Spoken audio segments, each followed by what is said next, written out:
तमिळनाडूमध्ये पावसानं हाहाकार माजवलाय. मंगळवारी झालेल्या मुसळधार पावसानं राजधानी चेन्नई आणि पुदुचेरीमध्ये जनजीवन ठप्प झालंय.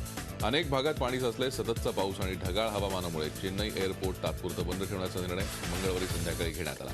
आज देखील मुसळधार पाऊस बरसेल असा अंदाज हवामान खात्यानं व्यक्त केलाय. चेन्नईमधील शाळा आणि महाविद्यालयं गेल्या काही दिवसांपासून बंद आहेत. अनेक भागात वीज पुरवठा खंडित झालाय. देशाच्या वेगवेगळ्या भागातून चेन्नईकडे येणाऱ्या रेल्वे गाड्या रद्द करण्यात आल्या तर काही रेल्वे गाड्यांचे मार्ग बदलण्यात आले. चेन्नईमधल्या पावसानं गेल्या 100 वर्षांचा विक्रम मोडलाय.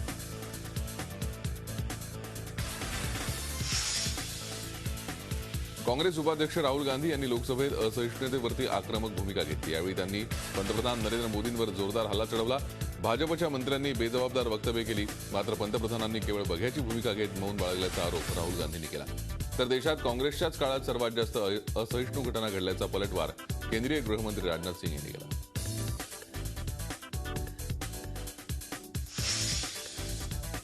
राज्यसभेत रिपाईचे खासदार रामदास आठवले यांच्या कवितेनं पुन्हा एकदा धमाल उडवून दिली. पंतप्रधान नरेंद्र मोदींचं कौतुक करतानाच नितीश आणि लालूंवर आठवलेंनी आपलं टीकात्मक काव्यास्त्र सोडलं.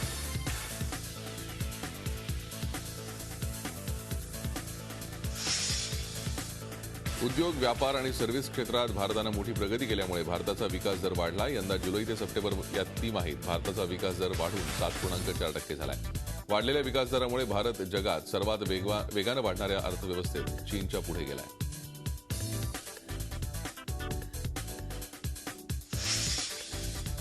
सरकारनं आणलेल्या गोल्ड मोनेटायझेशन स्कीमला आता तिरुपतीच्या देवस्थानची साथ मिळणार आहे. त्यासंदर्भात सरकार आणि तिरुपती संस्थानच्या विश्वस्तांची चर्चा अंतिम टप्प्यात असल्याची सूत्रांनी माहिती दिली आहे. गेल्या महिन्यात दिवाळीच्या तोंडावरती पंतप्रधान मोदींनी सोनं बँकांमध्ये जमा करून त्या बदल्यात व्याज देण्याची योजना सुरू केली. पण या योजनेला अत्यल्प प्रतिसाद मिळाला होता.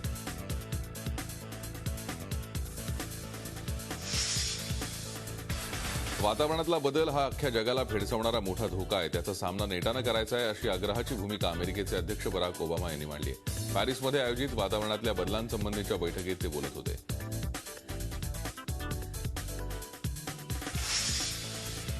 सिरियात आयसिस विरोधात रशियानं हल्ले तीव्र केले असून या हल्ल्यांचा धसका कुख्यात दहशतवादी संघटना आयसिसनं घेतलाय. रशियानं हवाई हल्ल्यात व्हाईट फॉस्फरस सारख्या घातक रसायनांचा वापर केल्याचा आरोप आयसिसनं केलाय. हवाई हल्ला पाहता सिरियातील हे युद्ध अधिक तीव्र होण्याची शक्यता नाकारता येत नाही.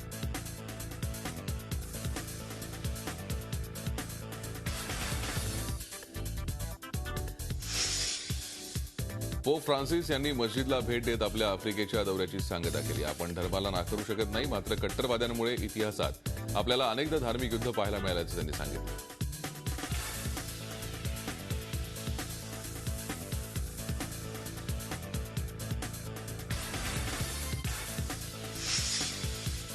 मालीमध्ये फ्रेंच लष्करानं गस्त वाढवली असून उत्तर मालीमधून त्यांनी शस्त्रास्त्रही जप्त केली. देशात कट्टरवादी इस्लामिकवाद्यांविरोधात लष्करी कारवाया अधिक कडक केल्या असून त्या अंतर्गतच शस्त्रांसह 6 ट्रक जप्त करण्यात आले.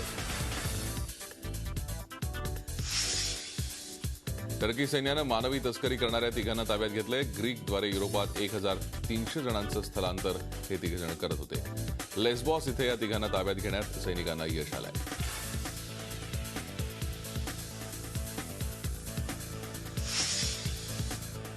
पाकिस्तानातल्या लाहोरमध्ये जमाती इस्लामी पार्टीच्या नेत्यांना फाशीची शिक्षा दिल्याबद्दल पार्टी कार्यकर्त्यांनी निषेध केला. 1971 युद्धामध्ये गुन्हा केल्याबद्दल या नेत्यांना फाशी देण्यात आली.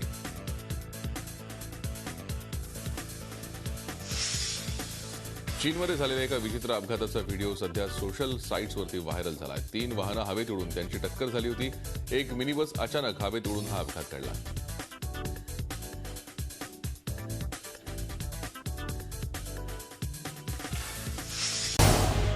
झी 24 तास रहा एक पाऊल पुढे.